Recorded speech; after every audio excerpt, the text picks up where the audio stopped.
들으신 것처럼 임성근 전 사단장은 최상병이 왜 구명조끼 같은 안전장비도 없이 수색 작전에 투입됐어야 했는지에 대해서 이렇게 답변을 했습니다. 물속에 들어가게 될지 몰랐고 과거 천안함 사건 수색 작전도 구명조끼 없이 했다는 겁니다. 역시 자신의 책임이 아니란 취지입니다. 이어서 유선희 기자입니다.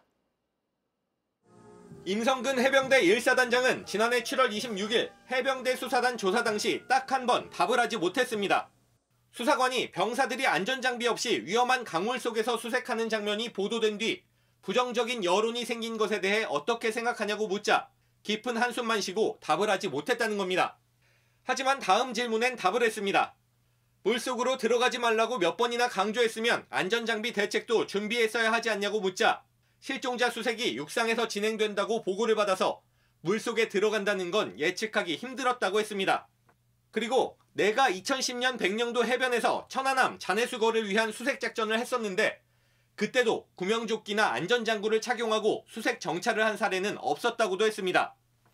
해군의 가장 아픈 과거인 천안함 사례까지 언급하면서 자신에게는 책임이 없다고 주장한 겁니다.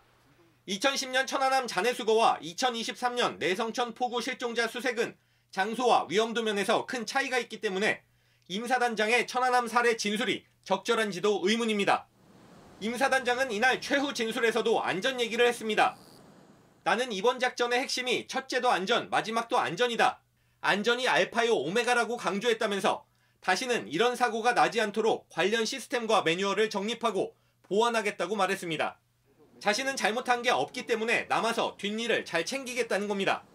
하지만 해병대 수사단은 나흘 뒤 임 사단장에게 업무상 과실치사상 혐의를 적용해 이종섭 당시 국방부 장관에게 보고했습니다.